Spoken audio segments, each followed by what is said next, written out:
पहले से वित्तीय संकट से जूझ रही पंजाब सरकार को आज पंजाब हरियाणा हाई कोर्ट के द्वारा तब बड़ा झटका लगा जब हाई कोर्ट ने सरकारी कर्मचारियों के डीए के भुगतान के लिए पंजाब सरकार को 15 दिन का वक्त दिया है। हमारे साथ बातचीत करने के लिए आम आदमी पार्टी के वरिष्ठ नेता सांसद मलविंदर सिंह कंग साहब हैं। कंग साहब, पहले ही आर्थिक स्थिति प्रदेश की अच्छी नहीं है और ऐसे में अगर हाई कोर्ट ये कह रहा है कि 15 दिन के अंदर भुगतान किया जाए, कैसे कर पाएंगे आप?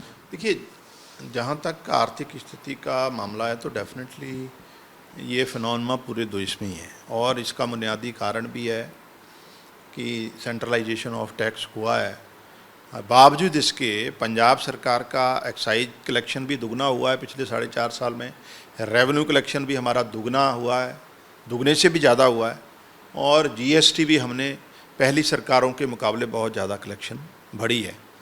लेकिन इसके बावजूद भी क्योंकि एक बहुत बड़ा कर्जे की जो है हमको पूरा एक विरासत में मिला है, 3.5 लाख करोड़ का कर्जा पंजाब सरकार को, तो चुनौतियां तो हैं, लेकिन इसके बावजूद हमने बहुत सारी नई रिक्रूटमेंट करी है। 70,000 के करीब नौकरियां दी हैं, बहुत सारे टीचर्स पक्के किए हैं, बहुत सारे अलग अलग डिपार्टमेंट्स के लोग पक्के किए हैं।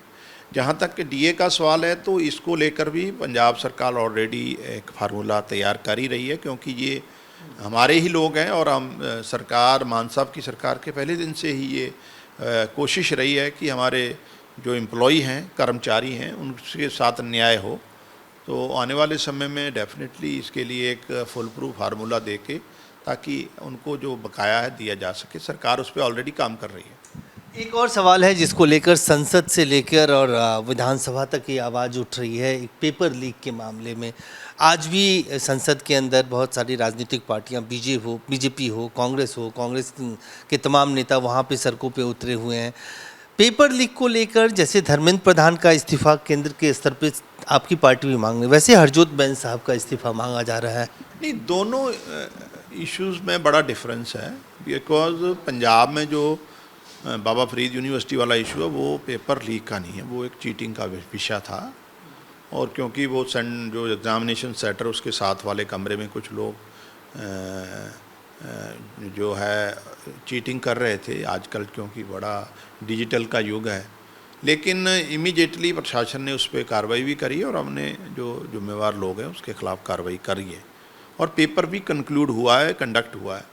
तो जहाँ तक धर्मेंद्र प्रधान जी वाला मामला तो बिल्कुल वो तो बार बार पेपर लीक और वो फिर लाखों नौजवान सड़कों पे आ गए, क्योंकि 1 बार 2 बार 3 बार तो माफ़ किया जा सकता है, 20 बार पेपर लीक होना। सो एक बिल्कुल डिफरेंट इश्यूज़ हैं दोनों। खाम क्योंकि अपोजिशन का मुद्दा नहीं है तो इसलिए उसको पेपर लीक का मामला बनाया जा रहा है, मामला चीटिंग का है, मतलब नकल का मामला। चलिए, अब सियासी, चूँकि सभी पार्टियां चुनाव प्रचार में अब लग रही हैं, कांग्रेस पार्टी की तरफ से भी प्रभारी पहुंचे हुए हैं वहाँ पे और जहाँ जहाँ वो जा रहे हैं वहाँ चन्नी साहब के नारे लग रहे हैं। आप लोगों के लिए बड़ा सुटेबल एटमॉस्फेयर है कि कांग्रेस डिवाइडेड हाउस है, लगातार राजा वड़िंग की मुखालफत हो रही है, चन्नी साहब के पक्ष में नारे लगा? देखिए, हम कभी भी ऐसी राजनीतिक फ़ायदे की पॉलिटिक्स नहीं करते कि कोई दूसरा दल क्या कमजोरियां हैं, क्या उसकी खामियां हैं। हमारा तो शुरू से ही ये कोशिश रही है कि हमारी परफॉर्मेंस क्या है। यही राजनीति अरविंद केजरीवाल जी ने दिल्ली में की है, यही भगवंत मान साहब पंजाब में, और हम परफॉर्मेंस के आधार पर लगातार बढ़त बनाए हुए हैं। लोगों में आज भी लोकप्रियता भगवंत मान साहब की सबसे ज़्यादा है। बहुत सारे रिफॉर्म्स हुए हैं, सरकार की गवर्नेंस मॉडल में सुधार हुआ है, आर्थिक स्थिति बहुत ज़्यादा, कलेक्शन ऑफ टैक्सेस बढ़ा है और नई नौकरियां दी गई हैं, ट्रांसपेरेंसी हुई है, नौकरियों में मेरिट को कंसीडर किया गया है, इसलिए आज हमारी बढ़त है। डेफिनेटली जो अपोजिशन के हालात हैं वो तो ऑलरेडी लोगों के सामने हैं। तो राजनीति में जब ऐसी घटनाएं होती हैं, कोई अपोजिशन पार्टी जो मुख्य तौर पर विरोधी की भूमिका में, अगर उसमें कमजोरी आती तो स्वाभाविक तौर पर राजनीतिक फ़ायदा तो होता है, लेकिन हमारी कोई इससे डिपेंडेंसी नहीं है कि हम इसलिए राजनीति कर रहे हैं कि कांग्रेस ही आपस में लड़ेंगे तो हम जीतेंगे। एंटी इनकम्बेंसी डाइल्यूट होता है जब इन चीज़ों से, जो सबसे मेन अपोजिशन पार्टी है उसका घर अगर बटा हुआ हो तो खतरा जो है कम हो जाता है। ये तो हाउस ऑफ ऑर्डर तो उन्होंने रखना है ना जी, ये तो उनकी रिस्पॉन्सिबिलिटी।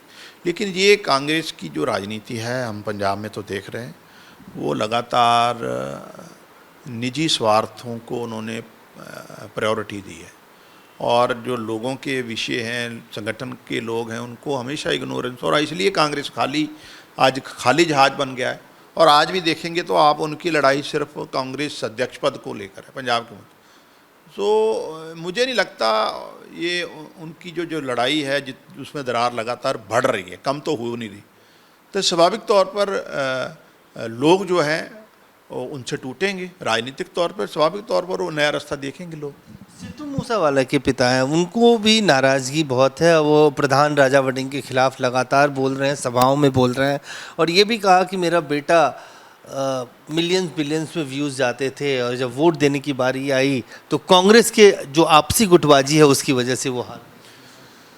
देखो, इसमें तो कोई दो राय नहीं है। सिद्धू मूसेवाला साहब तो बहुत पॉपुलर नौजवान थे और उन्होंने पंजाब और पंजाबियत की बहुत सेवा करी है और एक वर्ल्ड लेवल पर एक पंजाब की पहचान को स्थापित भी किया है, पंजाबी म्यूजिक को। और इसमें भी कोई दो राय नहीं है कि ये जो इल्ज़ाम उनके पिताजी ने लगाए हैं, इसमें ऐसे इल्ज़ाम पहले भी बहुत सारे लोगों ने लगाए हैं जो बहुत ही करीबी लोग हुआ करते थे कांग्रेस अध्यक्ष के और कांग्रेस के। तो ये अपने आप में ये सारा चीज़ें दर्शाती हैं कि अंदर खाते कितनी निराशा और झगड़ा है और कितना उनमें आपस में मनमुटाव है, ये तो अब सामने ही आ चुका है। तो डेफिनेटली मुझे लगता है कि ये तो कांग्रेस ने ही अपने हाउस को ऑर्डर में रखना, ये तो उनकी जिम्मेवारी है। लेकिन पंजाब के लोग लगातार अब कांग्रेस से मुंह मोड़ चुके हैं।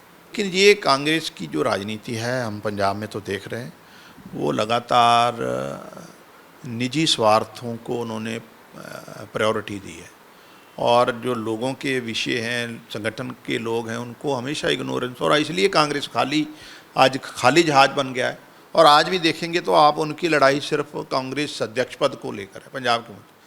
सो मुझे नहीं लगता ये उनकी जो लड़ाई है उसमें दरार लगातार बढ़ रही है, कम तो हो नहीं रही। तो स्वाभाविक तौर पर लोग जो हैं उनसे टूटेंगे, राजनीतिक तौर पर स्वाभाविक तौर पर वो नया रास्ता देखेंगे लोग। सिद्धू मूसेवाला के पिता हैं, उनको भी नाराज़गी बहुत है। वो प्रधान राजा वड़िंग के खिलाफ लगातार बोल रहे हैं, सभाओं में बोल रहे हैं, और ये भी कहा कि मेरा बेटा मिलियंस बिलियंस में व्यूज़ जाते थे और जब वोट देने की बारी आई तो कांग्रेस के जो आपसी गुटबाजी है उसकी वजह से वो हार। देखो, इसमें तो कोई दो राय नहीं है। सिद्धू मूसेवाला साहब तो बहुत पॉपुलर नौजवान थे और उन्होंने पंजाब और पंजाबियत की बहुत सेवा करी है और एक वर्ल्ड लेवल पर एक पंजाब की पहचान को स्थापित भी किया है, पंजाबी म्यूजिक को।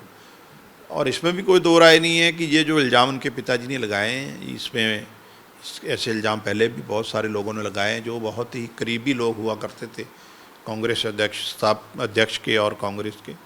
तो ये अपने आप में ये सारा चीज़ें दर्शाती हैं कि अंदर खाते कितनी निराशा और झगड़ा है और कितना उनमें आपस में मनमुटाव है, ये तो अब सामने ही आ चुका है। तो डेफिनेटली मुझे लगता है कि ये तो कांग्रेस ने ही अपने हाउस को ऑर्डर में रखना, ये तो उनकी जिम्मेवारी है। लेकिन पंजाब के लोग लगातार अब कांग्रेस से मुंह मोड़ चुके हैं।